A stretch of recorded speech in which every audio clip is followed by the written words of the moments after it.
We bring into our post-game show Kings assistant coach Brock Sawyer, and we were just saying it's almost kind of like a broken record, a little bit more of the same. The Kings passing wasn't crisp, not able to generate offensively. 0 for again on the power play, and now 0 for 19 since the Kings last scored a power play goal. Let's start with that scoring, because it has just completely evaporated for the Kings right now. Yeah, it's tough. I mean, night in, night out, and you're only getting one or two goals, if that. I mean, we've been shut out, I think, or held to a goal. 4 of our last 5 games, maybe. So, no, I mean, scoring's tough. I mean, it's, the game's so much faster and so system-oriented now that you have to find ways to score goals, and you do that by junking the net and generating opportunities and crashing the crease. I thought we were, in the slide we're in here, we're pretty complacent going to the front of the net. We're not willing to put our head down and go to the net to bang in a rebound. We're standing up straight and getting pushed off pucks, and we're not getting low and really grinding and leaning down the shaft of our stick and burying that goal. Let's talk about, I guess, the Christmas of passes from the Kings goal line out. There was a lot of pucks in behind skates. There was a lot of pucks in skates. There was a lot of pucks to the wrong sides of players. There was a lot of pucks that were tape to tape that just bounced off the stick. Where does that come from? Is that communication? Where do you kind of peg that, and I guess how do you begin to address that? I think it's, obviously not every pass is going to be tape to tape. You got to throw passes in areas, allow guys to skate into it, and especially with, the size of players now and the speed that everyone plays with, you got to move it crisp, and if it's not there, it's not there. But no, I think it's just, it's just being ready. It's being mentally and physically ready for the game, and that's receiving passes and giving passes, and like you mentioned, we're pretty lackadaisical tonight. Obviously you see some there bouncing over sticks late in the game when the ice gets bad. That's going to happen in any rink, but no, I mean, just puck luck hasn't been going our way. We haven't been sharp, and you can see in the slide we're in. Kent Lewis talked in the pregame show about the absence of Nick Halasian and needing players to step up, because Nick, I mean, He's often a little bit snake bit in terms of the scoring touch. I mean, 1 goal in the season, his hallmark through his Kings career is that he's always in the place to generate, maybe just lacks a little bit of that finish. One thing you don't fault Nick on is the energy that he brings, the intensity that he brings, and the passion that he brings. Kent Lewis in the pregame show challenged his players to address that, replace that with Nick out of the lineup tonight, potentially Sunday as well against Cowichan. I don't think we saw that, certainly in its entirety. I wanted to ask if you saw that at all tonight from the guys who went, particularly the 11 up front.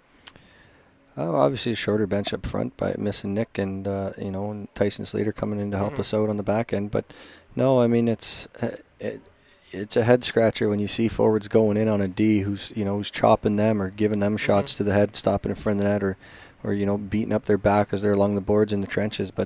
And we go in as on a forecheck, and the guy moves the puck, and we're 2 steps away from him and just shy away and don't finish our hits. I mean, that's the stuff that gets you to the next level. I mean, guys in the NHL, they end up on the bench or in the press box if they're not finishing their hits. So it's something. It's definitely frustrating, but obviously we miss Nick tonight and the energy that he brings, and he just opens up space for guys on the ice too, and he finds those areas himself. And like you mentioned, the finish, it's it's going to come. But I mean, when you got guys out of the lineup, other guys got to step up. I mean, I think it was a game in Nanaimo last year. I think we had 5 guys from different teams, in our lineup playing, and guys who just filled in and did a job and did a role, and we ended up winning just based on hard work and grit and determination. And guys, we don't have that right now. I mean, it's pretty quiet. I mean, the bus rides would be quiet, and you almost got to go back to just basics and fundamentals. And I mean, we can prepare them so much. It's just frustrating when we come out and we're not engaged right from the drop of the puck, and we're lackadaisical on our passes, and we're slow to react. We're not anticipating the game. I mean, the things are there, the tools are there, the pieces are in place. We just need to put it all together. Let's talk about the next couple of days, because it's a bit of an odd quirk in the schedule. The Kings here for 2, back home for 2 days off. Tomorrow a travel day, and then Saturday, I imagine, back to work on the ice.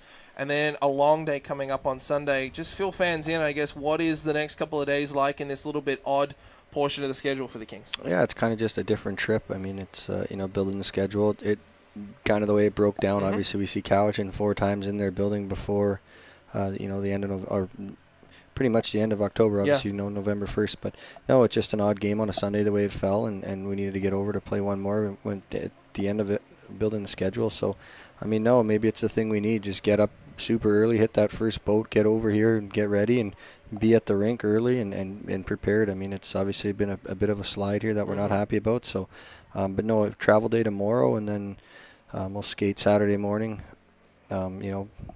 Don't want to say lightly. I mean, we'll get after it and address some things that need to be touched upon, and then back over Sunday, like you said. Maybe a message to Mike Filowich back there on the Zamboni to flood that and make sure the ice is a little extra thick on Saturday there. No, I would. Maybe.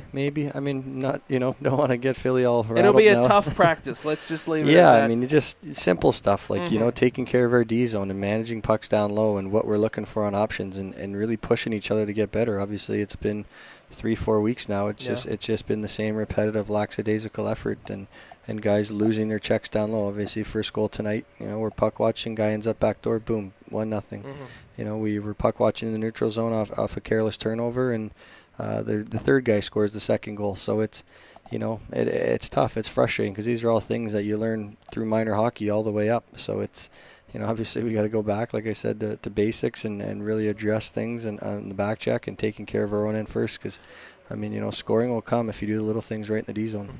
It's a team game, but it's an individual position. I did want to bring up goaltending. Jeff just didn't look comfortable tonight, didn't look that commanding presence. I mean, you take the goals against aside, and obviously there is the team element to that. Kent Lewis didn't confirm it in the pregame show, but if you read between the lines, we can maybe expect Stefan Warney to go on Sunday, if that's the direction that Kent and yourself go when Sunday comes around.